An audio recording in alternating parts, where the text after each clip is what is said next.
It's the 90s. Codemasters has just released a game series that is capturing the world's imagination, Dizzy.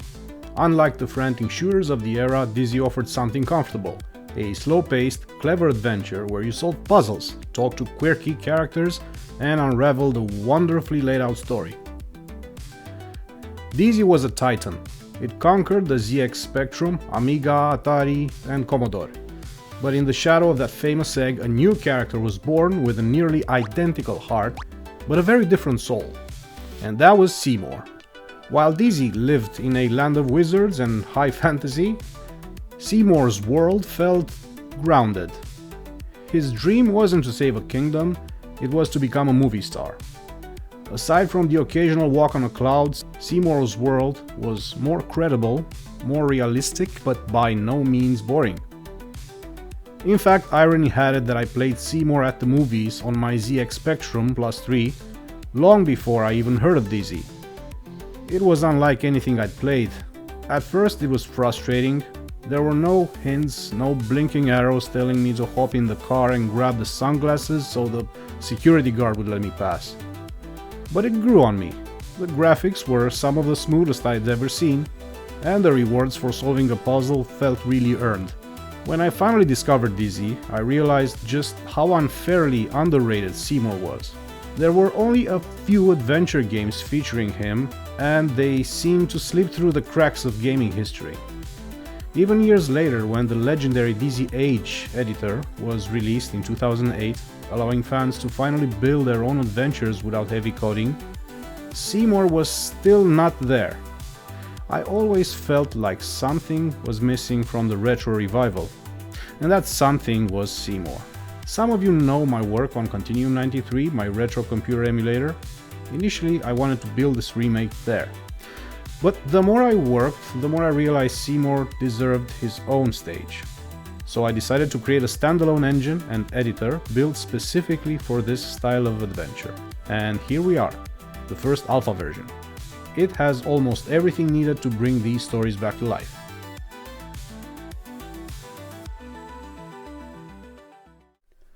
Alright, having said that, let's actually start the project. A bit of warning, this is going to be an actual improv session because I don't have really a script for showing you this, but I'm going to just show it as it is. It's filled with bugs and problems anyway, and I will definitely change most of the stuff you see here, but for now let us just proceed along and see. So what you're seeing now is just some intro I've put up from Seymour Take 1, and it's a bit adapted. So if I press space, I actually end up in the first screen, which is the demo screen. That's the only screen we have for now. We can see it's nighttime because I chose it to be for this demo, and we have a bit of light here. So that's just to show you the the first impression of it. Pressing tab stops the music and puts us in here, which is the editor. And oh boy, there's a lot of stuff I need to show you here. But let's actually start from the beginning and have a few concepts clear. The way this works is that we have several layers on which we put things, such as tiles. The current layer is shown here. It's the yellowish square. All the others have their own roles. I'll just go through each and every one. But first, you should know that you can switch layers using keys 1, 2, 3, 4, and obviously 5. 1 is usually for the background, far background elements. It doesn't have any collision, so basically you can place some and actually let me move to a new screen. To move to a new screen, you can see this is the selected screen right here. Control and mouse wheel zooms in. Panning goes with pressing the mouse wheel and dragging around. You only have this screen no matter how you drag. You can click here, you can click here, it doesn't matter. It's still this screen, which is the active one. To move from this one, you have to use the arrow key. So I'll just put down, oops, sorry. Let me zoom out so it's more clear. Down, down, right, down, right. Okay, so I position myself into room number, where is, okay, 92. Let's go back and figure out how this number goes. So this is room number 0, number 1, number 2, number 3, and because I have a map of 30 by 30, which you can change from tools general. Let's not go into that now. Obviously, when you go down from 0, you go down to 30, 60, 90, and then of course 92, because yeah, math. So we want to start somewhere here, not in the corner, because we don't know where we will evolve, into which direction. And as I said, this is an improv session meant to show you the current status of the editor, what you can do with it, how it works. So yeah, let's just start somewhere. Usually, and that's just an advice thing, before you do this, you should kind of do this on a piece of paper. You should draw how your level or your story should look like, and have a few screens in mind which are already drawn on paper, and start from that. But again, we're not going to do this now. We're just going to zoom in and let's get back to the layers. So I said I have the background layer, which I'm going to use to put sky in and whatever other elements I want in the background. So I have a few options here. I have, of course, the terribly contrast looking rectangle here, which I can place with okay, that's a bug, never mind. Let's see, how do I do this? Okay, so I think I used control. Yeah, control. There's also a lasso here that triggers where it should normally do it, but never mind, it's another bug, I'll fix it. But anyway, I managed to place this rectangle here. And now you see all these handles around it, and let's quickly go through them. This is a basic stretch. You can stretch it outwards, of course. You need that for this situation. You can still move it afterwards. You can rotate it in 22.5 degrees, I think. So 2 is 45, 3 is 45 plus 22, and there's your 90 here. So we just go back because we don't need rotating right now. Flipping horizontal, vertical, you will see no difference here on this tile. And this is, yeah, this is something I'll probably explain later. Well, yeah, let's not go through that yet. I'll show you that on a real tile, and you'll figure out. So now we need to change the color. Again, this is a very stupid way to change colors in my editor, but let's just do it for now. So I'm just trying to fetch some sort of, what should I fetch? I'm just hitting grays. So red, green, blue. I'll just drop the green actually to keep the red, make it a violet-ish thing, which is dramatic for now. And then I'm going to say, yeah, okay, I'll just put this as the main background. Okay. Besides that, I want to make some hills, and for that I have some other tool I can use, and I think that's the horizon tool, which is conveniently named this way. And yeah, okay, I'm selecting this, I'm placing it here. Again, the lasso, I gotta fix that. So what this does, let me actually stretch that a bit as well. This kind of generates some curvature on the background given some parameters you have here. So flatness, which is very non-intuitively the other way around, as you increase it, it's less flat. So again, something to fix later. But for now, let's just put a value which could represent some very steepish hills. Let's see what else happens. So if I stretch it, I continue the hills in some kind of form. Then what, roughness? Let's see. I haven't used this in a while, so I don't remember what everything does, but it kind of does something cool, I guess. Crevices. Oh, I think this is used in combination with roughness. Yeah, right. And this kind of gives you a bit of jagged edge, if you want. You can call it a forest or whatever you need. Stretching X. Oh yeah, this is just the regular stretching. So it would be a good idea to give it a color, which kind of, if this is the sky, let's see, we have 140, 100, and 225. 140,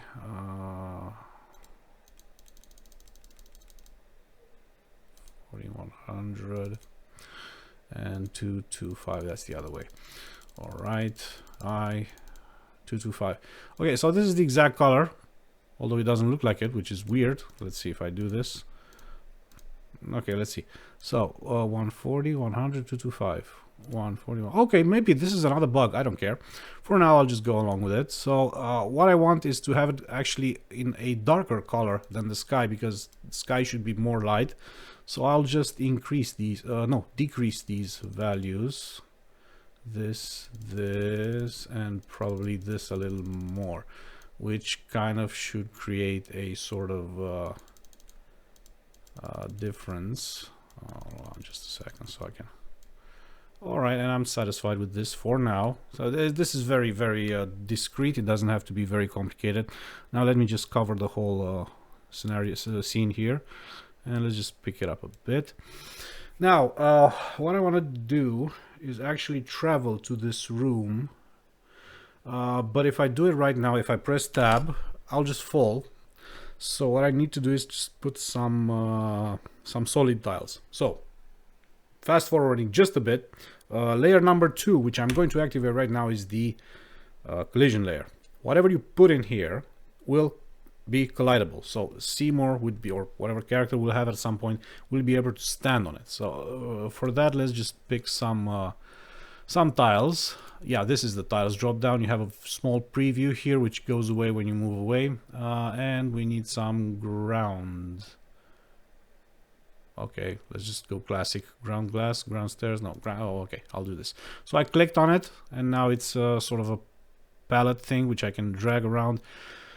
You can see I have this quick palette thing. I'm not sure how useful it is, but basically if you have, let's say I want to use this, no, I want to use this, I right click, I put it here, and then I just want to use some grass, I put it here, again right clicking, and then ideally I could close this one off and do this with a bunch of tiles and have them here in a more grouped way, but to be honest, I haven't noticed the need to use the palette, so I might get rid of it. I don't know. But for now, note that we are on layer 2. We can actually apply collision tiles, and I think there's 2 ways to do that. One would be to drag it here from here. Let me delete using del, and also I think I can drag it from here. Either way works, it's fine. Now, because we're lazy, I'm going to tile, and I'm going to show you how this handle here works. Careful, not this one. This stretches. This is ugly. We never want to stretch this kind of tiles. I never recommend that. But this actually works fine, because it kind of just repeats the tile. So let's just be super lazy and just use it all the way. And then, yeah, it's just some floating grass, which isn't the most sexy thing. So let's just use the ground as well to have some effect. So pulling, not this one. I think it's this one more straight. It doesn't look. Oh, I'll just use it anyway. So I just repeat it. You can see I can also repeat vertically, but I don't need to do that now. And I just put it here. But as you can see, the ground kind of goes over the grass, which is not what I want. So the options that I have is to right click on the tile and click send to back, because that would make more sense. And now it's kind of nicely put there. And I think now we can tab, and yeah, okay, we can step on something. We have something. We can test our thingy here. Tab again, and of course we go back to layer 1, because we've noticed that this doesn't go low enough, and we kind of have to have it low enough. We could actually take another rectangle. I need to change this color theme there, but I can also do this. I can click, I can press on Alt, drag the existing sky tile and just drop it, and then simply resize that to something else. I'll show you in a second why.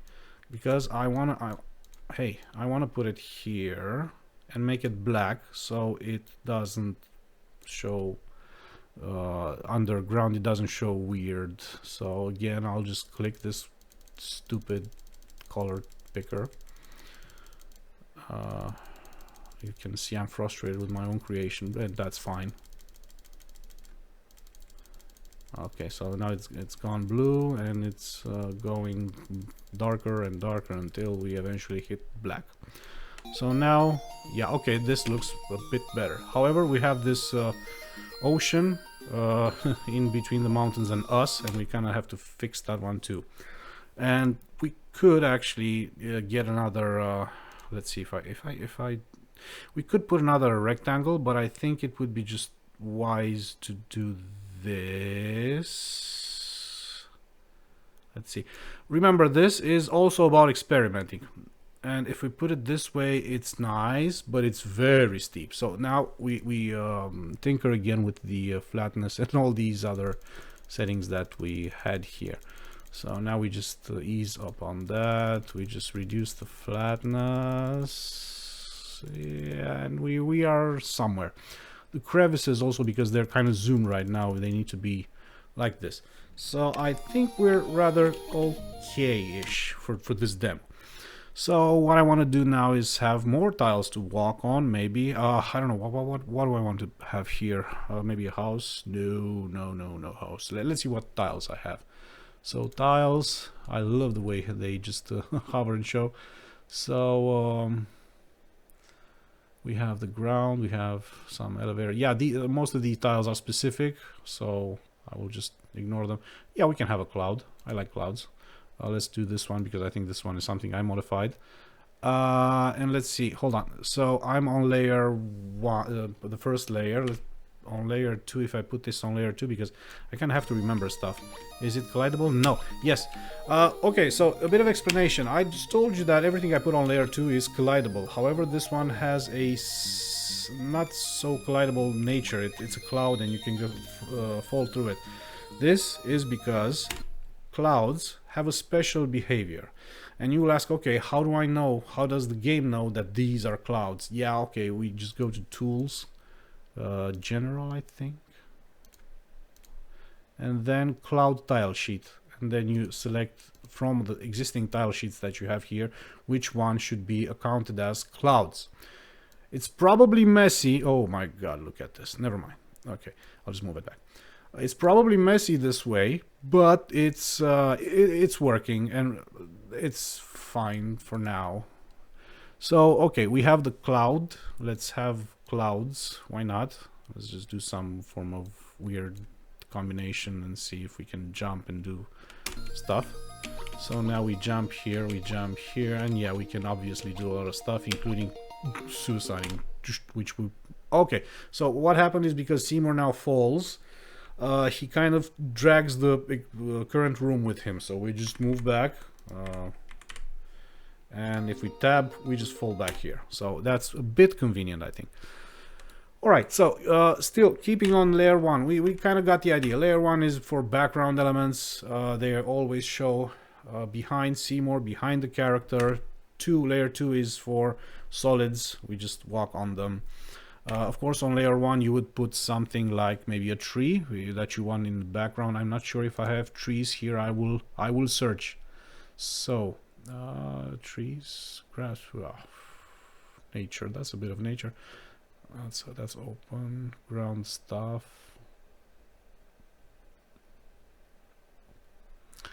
All right. Yeah, a lot of tiles. These are animations for the characters, which is train, tree. Oh, we have trees. I don't see trees, but maybe I need to do this. Yeah, a lot of sort of trees. Okay, so still on this first layer, I want to put some trees in, but I also want to make things tidy. So let's go back to this outliner that you might have seen so far, but I have mentioned nothing about it. So this has a list, well, actually several per layer. We have the far background layer, which for some reason doesn't report correctly because, oh great, this I thought I fixed this. Never mind, this can't be on the collision layer because I would collide with it. So yeah, these should kind of show up here, but they don't. That's fine, I'll just fix that. But just keep in mind that each layer should show the tiles that are effectively on it. Gameplay layer, that, yeah, oh, I think they're actually I don't know what to think because I do have some I have this. This is where this looks like it's... Oh, hold on a second. If I press 2 going here, yeah, okay, this is wrong. But anyway, let's try and at least demo what I was planning on demoing, that is grouping. So let's see, we have the rectangle for the background and the mountains. I just right click and I can actually group them. And grouping them does a bit of ordering. Here I can also select the group and select everything, and then I can move them with my arrow keys if I want to nudge them around, or I can press shift and move them like 10 pixels at a time. This is of course valid for other tiles as well, not only these kind, but basically you can group, and you can group groups. So for instance, if I do this and hold on, this, right click and group again, I would group with the group, but probably you won't need that.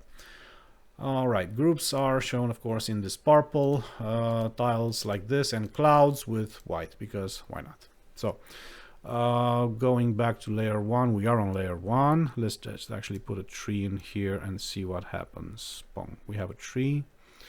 Let's put some foliage of some kind. Let's have it green so it kind of contrasts.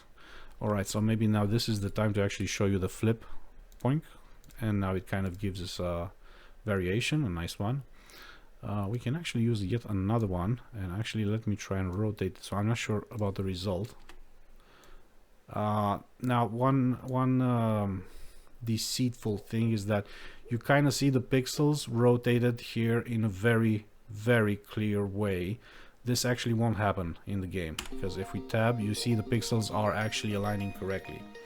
But yeah, we can't see that in the editor because the way it's built. So okay, let's just leave it at that for now. We can flip vertically, and yeah, I think that's it. Oh yeah, and I've been meaning to show you what this button does.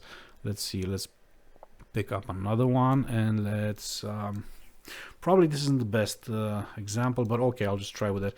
So if you click and hold, you actually are able to manipulate the pixels to kind of create slopes, 1 pixel slope. So basically it moves each of these columns 1 pixel up and upper, so you could create a slope from a tile. Also goes horizontally, it works like that. So if you just want to put something to blur out and create some form of clarity thing, you can use that as well. Alright, so now we have a sort of a tree which looks innocent enough, but not innocent enough. So okay, I'll just put something like this, which could make sense, and this, and I think I'm done. Alright, this is a very complicated tree, but we can kind of pass along it because we've built it on layer 1. Now layer 2, which holds actual solidity, so to say. If I put anything here, it will act as a barrier. So let's just put this this kind of tree here, and of course we run into it. So we don't want to do that with this. Alright, what else can we do? Actually, let's build some thing like a house-ish. Going back here, we have some tiles. Let's see which ones do I need. I need the bricks. Let's use the bricks because they're cool. So I'll just use this, and because I don't want to just keep on dragging these, I'll just use a trick. I'll of course, damn it. Alright, so I went back and actually fixed a couple of things. I fixed this because it wasn't showing correctly. Now it shows correctly in each part. And now we can also select properly. And also by mistake I deleted those 2 layers in the background, so I kind of redid them. I think they're actually nicer now. It's more discreet. So let's actually carry on. We said we are going to work on layer 1. No, on layer 2. Actually, no, we're going to make a brick wall, so I think it should be still background. So I'm just going to use some bricks from here. Let's just drag some bricks around like this one. Let's zoom in, and of course we don't do this because it's nasty, but we do this. And now the first thing that we see is that it's pretty ugly. It's just a tile, a spreadsheet of tiles with bricks. So that's not exactly what we want. We can actually fix this. We can tinker a bit with the we have a repeat on X 4 times 1 2 3 4, and of course 4 vertically, but we also have some offset setting here that we can decrease once, and also on vertical. So now if we go back here, it's a bit more tolerable, I think. Let's see if I turn this more again. Yeah, let's try. This is again trial and error until you find something that works, but I'm not happy with this specific tile. I'll try this one. This might work better because it kind of connects with itself. So if I do this and then I go back, oh, there we go. Also need to fix the vertical once, and we have a decent set of bricks. Let me just do one more here, I think. I don't know, I still have a blacky thingy there, but I'll just leave it go. So we can just put the bricks here. Of course we can pass by, but yeah, it's just a bunch of bricks and we don't have a construction site here, so I'll just finish these up. We can finish up with actually, let's do what we did in the demo room. Let's use some stones, I think. Let's see where those are. You're gonna get bored watching me search for tiles. That's fine. I'll just speed it up if needed. Masonry. Okay, this is what I wanted. So we'll just use some tiles from here, such as this one. Whoa, very dramatic. Maybe a smaller one. Oh, why not? I'll just use this. So if I put it here, it's cool. And then I can repeat vertically, but yeah, I have to kind of start on top. Repeat. I can also change these, so I can have 3, and then I'm going to do something very interesting, I guess, and I'm going to offset the Y, and you'll see in a minute why, because I'm going to alternate those with this little guy here, which could use from yet another. Okay, let's see. All right, that's nice. Then I can do the same with this guy. Hey, I want another one, and let's offset by also 11 for the vertical, I think. And yeah, this creates something really nice. So now I select what? Hold on. I have to lock this one again. So horizon, lock. What else? Rectangle, lock. And now, can I not select both? Yes, of course I can, but now it's messy. So I'll just put them like this. I can also use the arrow. Okay, and now with everything selected, I can just put them like this. And it's kind of the beginning of something, I guess. I can also duplicate. And remember, this is done with Alt, click and drag something, and then you're done. And I'll try to actually, I could have repeated this horizontally and then kind of set an X offset, but maybe I'm overcomplicating things. Maybe I shouldn't. Let's see, bring to front, not that front. Which front are you on? Something happened. Whoa! Oh, I brought the wrong thing to front. Great. I brought these guys to front, send to back. Leave me alone. Yeah, I told you it's buggy like hell, so I gotta fix a lot of things. So, for instance, now I can't get the arrows to work, but I'll fix that in a minute. All right. So we have this, and we might be able to. I don't know. Let's put this guy in. Maybe it doesn't make sense, but what the hell. So again, we have these. How does this look? Very, very nasty. Okay, let's just put it upwards like this. Doesn't connect with anything. Doesn't work. All right, then let's just do something else. Let's just try and crop. Can we crop X, Y width? Let's just kill the width a bit. and probably this is better.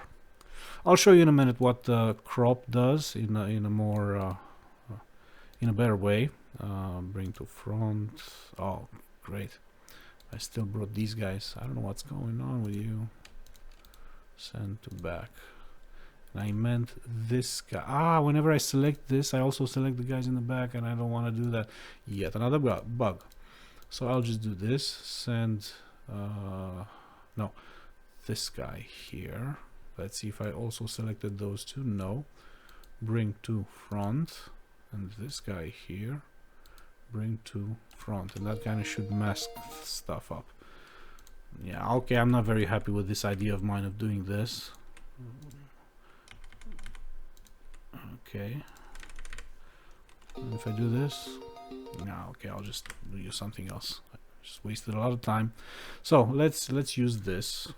I think this is good, or even better. I think we can do this. We can do this and actually repeat on Y once more. Oh, okay. There we go, and that kind of covers it all. And you go backward, you go down a bit, you also go down. Come on.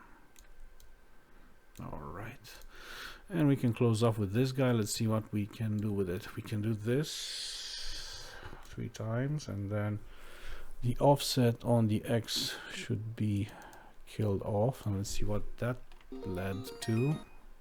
All right, now we can do one other thing. I told you about the crop. That great, I deleted again the wrong thing. Yeah, this is super buggy, I told you, but I promise I'm gonna fix this.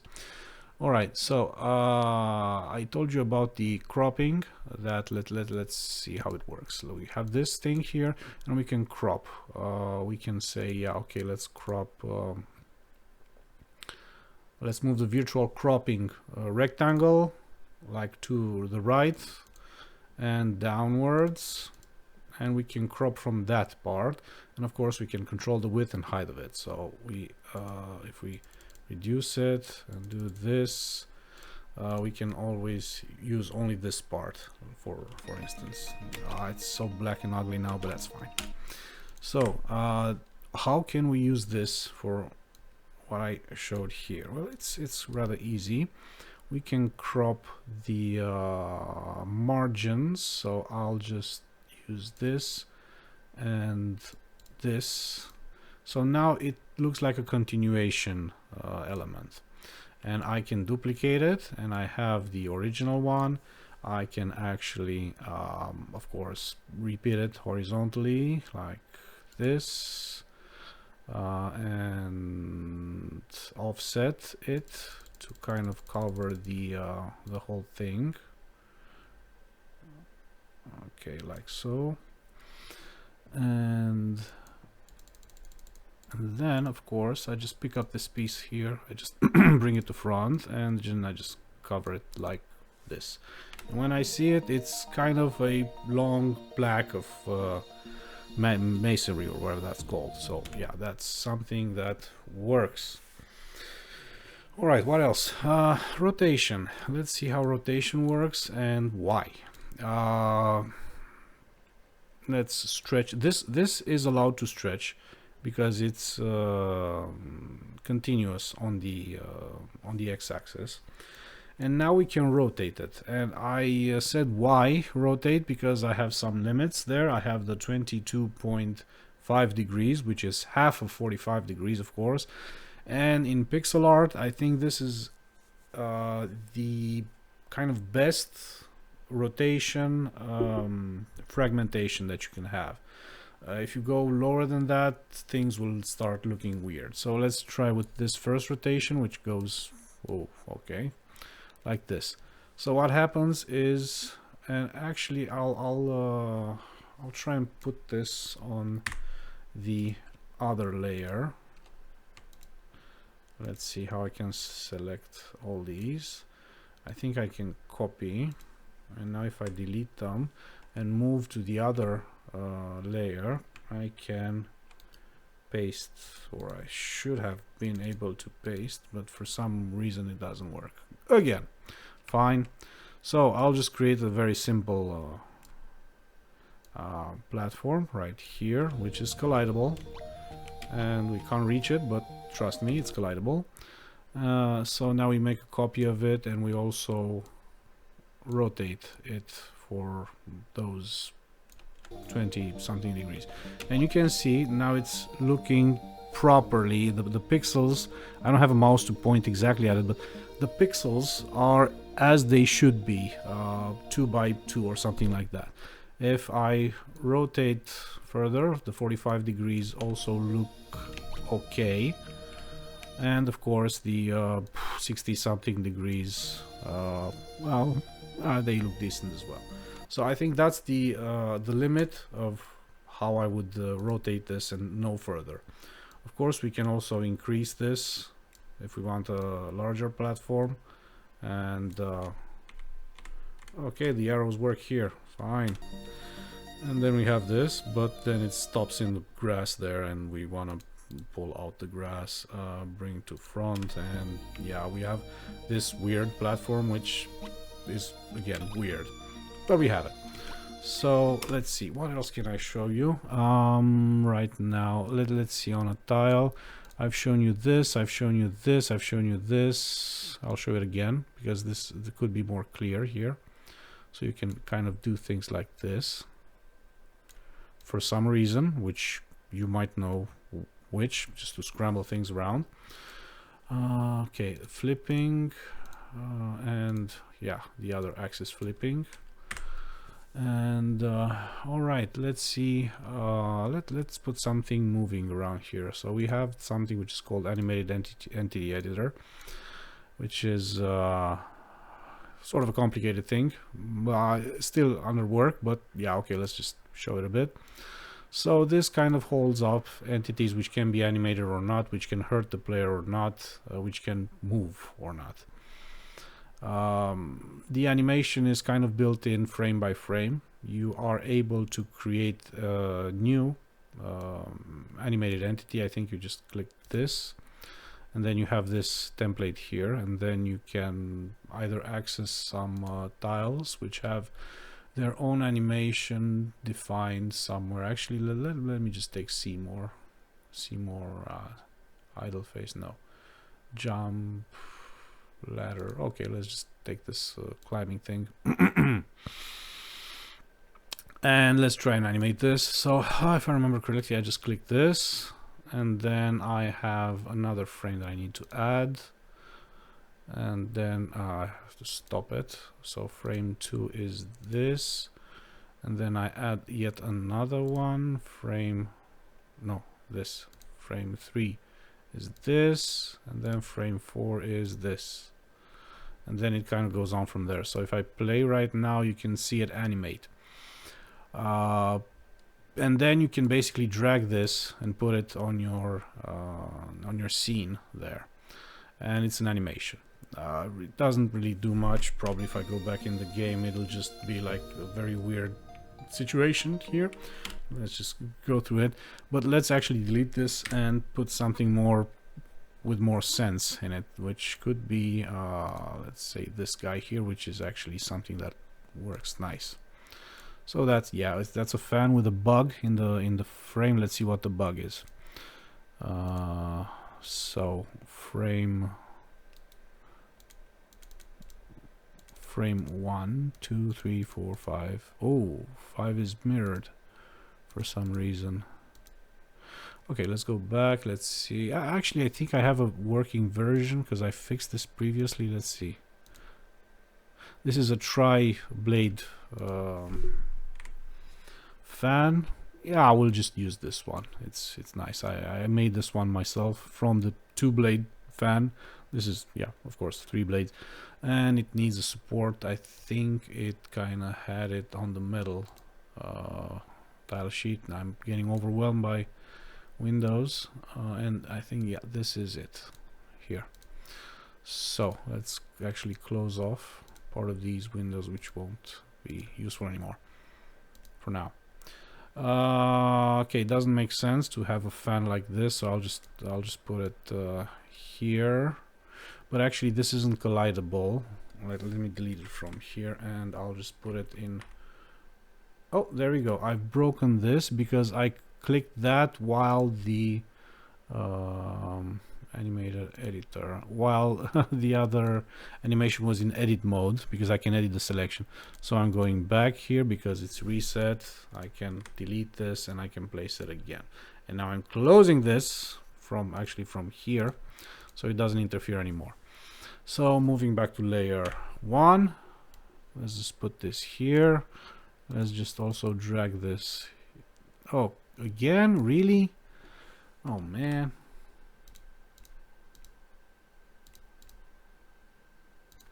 All right, let's do it one more time. Yeah, probably shouldn't have been selected at all.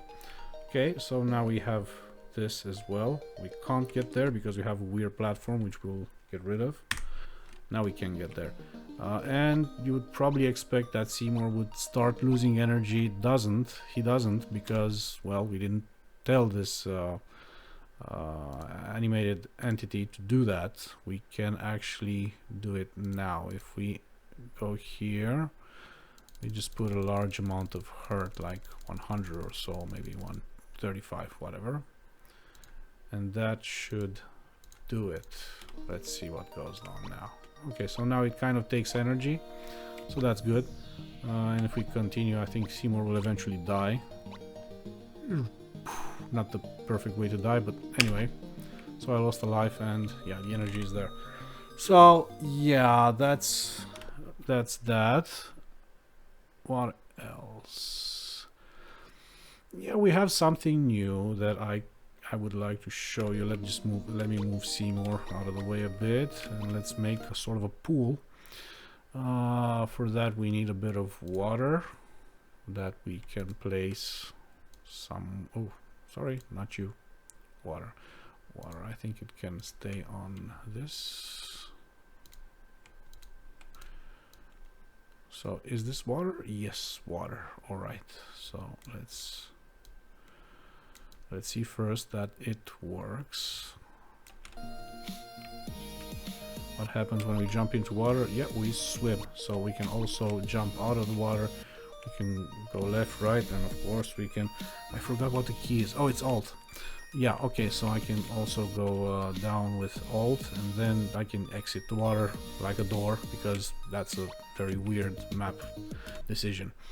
Obviously you would put some ground tiles or something like that, and it's as simple as that. Just put it like this, and yeah. Still a bit of work to be done, because you obviously need some effects on top of the water. I have to decide whether these are going to be implemented by another animation that the user can place there, or you have them automatically done. And of course Seymour has the same color outside and inside the water here, so that's obviously not really nice. I have to fix that as well. So that's with the water. Let's see, what else can I show you? These are the places where the animated things sit in the gameplay, in the animated entities. Oh yeah, we also have items. Again, items are a specific tile set where we just put them like these, and then you just drag something and put it here or here, and then Seymour would be ideally able to pick them up and of course drop them. And they don't sit on clouds yet, they just drop on the ground for now. Now, right, let's see, what else can I show you? Of course everything is still buggy, as I mentioned like 1,000 times, but I'm trying to just give you an idea of how things are working, so that we can we know where we're going with this, and you'll actually have a sense of progression through the versions that I'm going to publish. So I think that in a nutshell shows the editor and how the map elements are placed here. We also have some climbable area, which probably will be as buggy as everything else, but actually this isn't tested, so it definitely might be buggy, but I can at least try it and see if it works. So what happens is that when you have this, you should be able to climb on it, as you've seen the animation earlier, but for some reason... Oh, wait a minute. I think I have to do something here. In the settings, climb back, climb side left. I think that could work.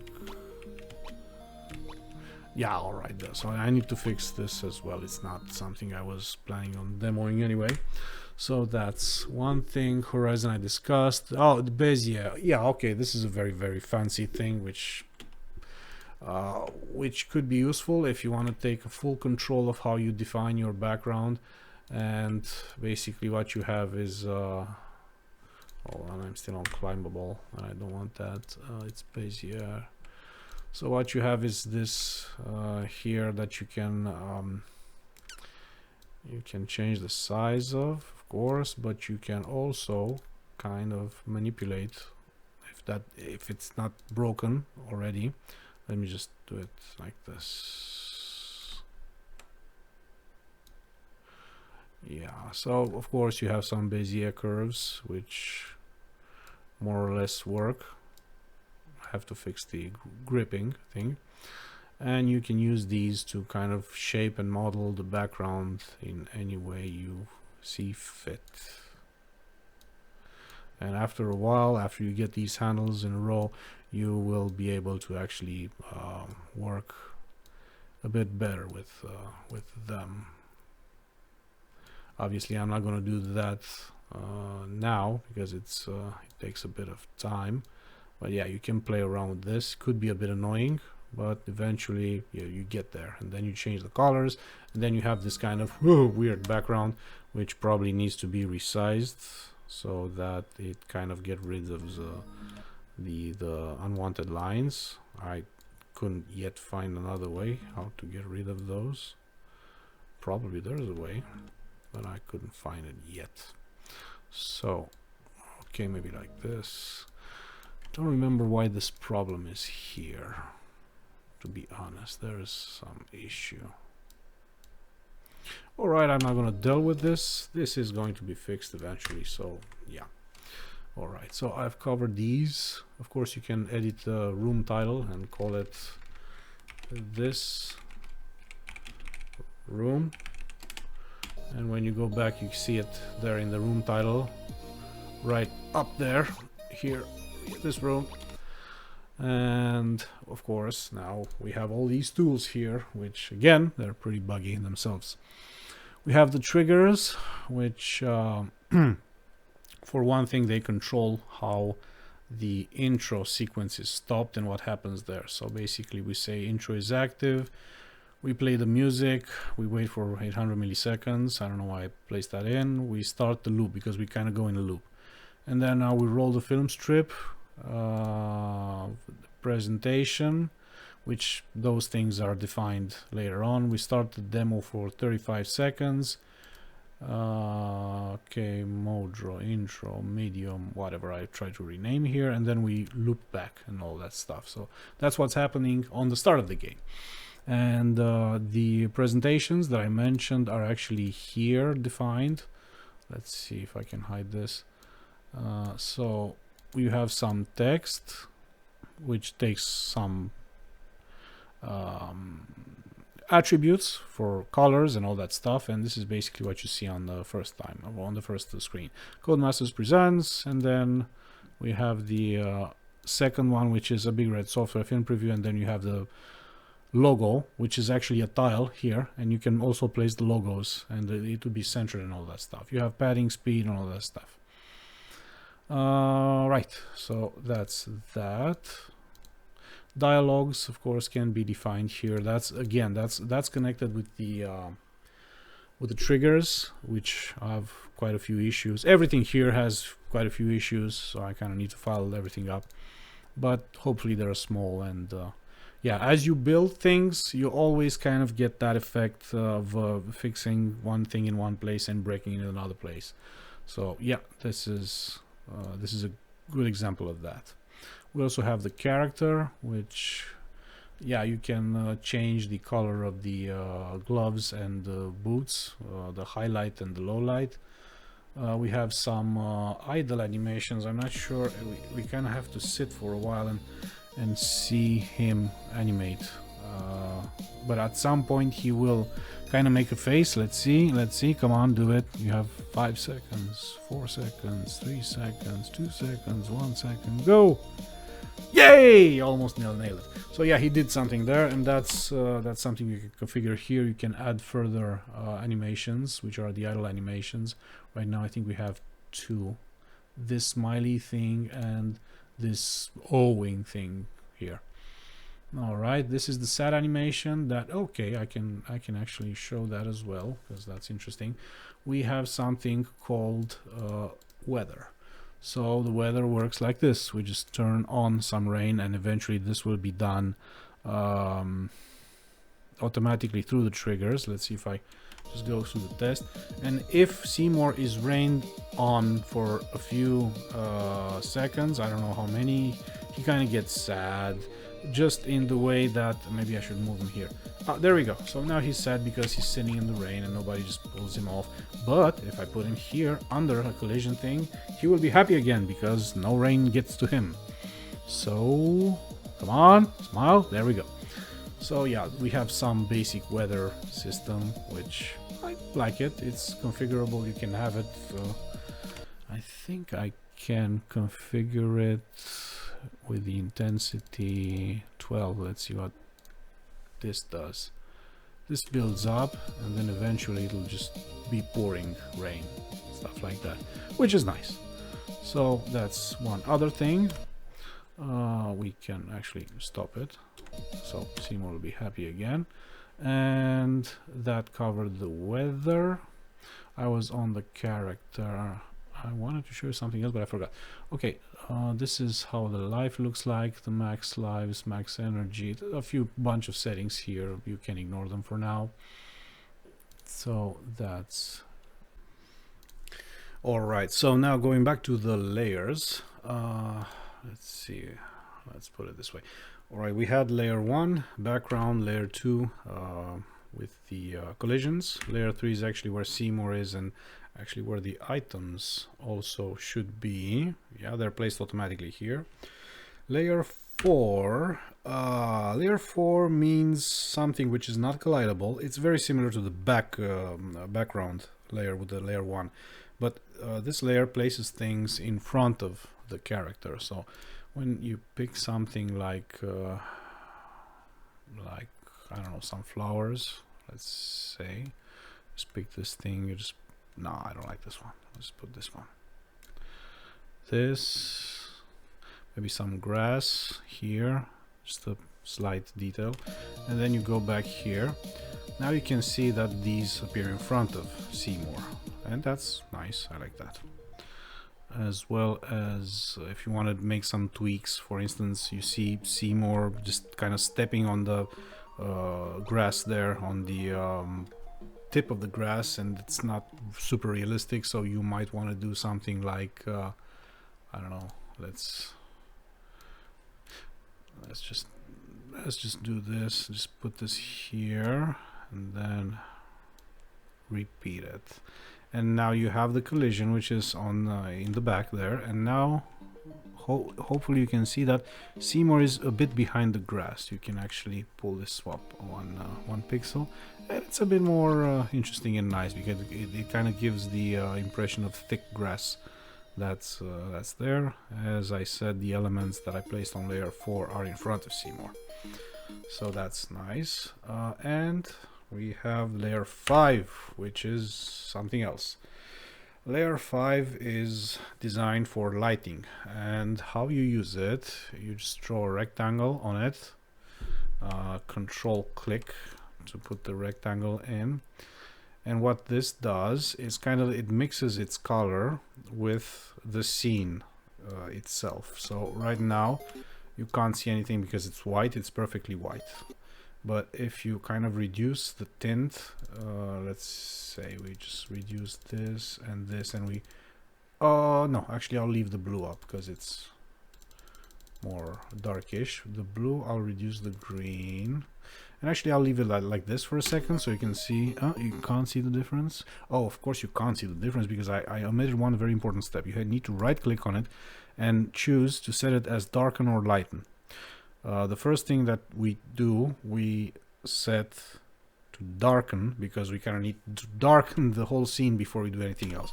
And now you kind of see that the bricks are around here are getting a reddish tint. So we can work further with this and actually reduce and reduce the red as well, so we get the more convincing darkish tint. So what we could do is to actually put this here as if it's a shadowy area. Okay, it's not the perfect idea, but okay, let's just do it. And now how the lighting works, you either get another rectangle, and if you put it like this, nothing happens. But if you right click and say set lighten, it will lighten that part there.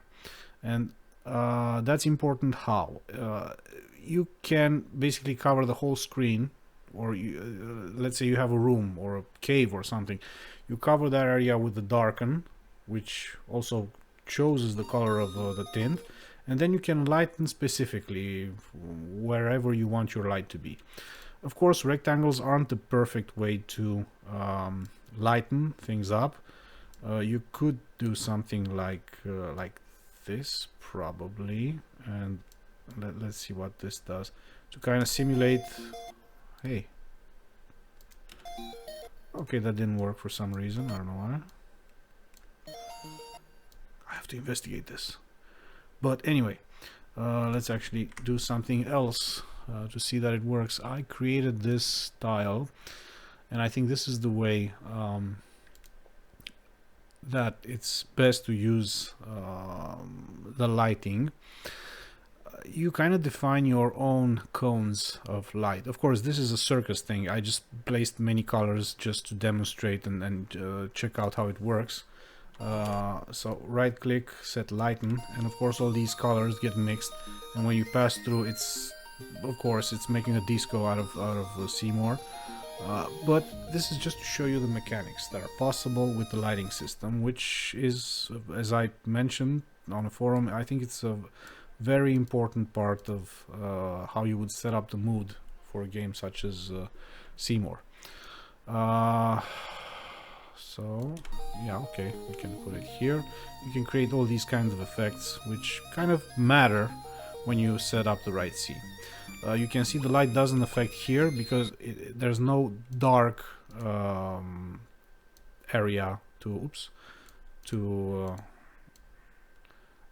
mix with, so we can actually do this and see it better. And now we kind of have the whole light here working. Alright, so I think this explains all the layers and what they do. There are quite a lot of features like export, import. You can export a room and then import into some other place. This saves it as a JSON file, and import basically browses and opens a JSON file, but you would have to basically... Actually, let's do that. Let's actually export this and see. Okay, room 92 export. Okay, let's save. And let's just move, I don't know, let's move here. And import, and just open it. And yeah, that's just imported the same room. This could be useful if you have like a template room that you want to use for different parts, for instance a village or something like that, and you have some backgrounds that you already set up. You just only want to nudge them a bit, but you want to keep them in place. You don't want to figure out the colors again and all that stuff. So that's that. And pretty much I think that's all I can show you for now. Again, for the nth time. Yeah, I know it's buggy and I apologize for this, but it is what it is for now, and it will improve and it will get better. And after I finish up filing up some rough edges, I will publish it this weekend today, so you'll probably have it if you want to tinker around and play with it. So thanks for watching. Let me know in the comments if you feel there are features that I missed and should be in this editor, or if you have any other feedback. See you around.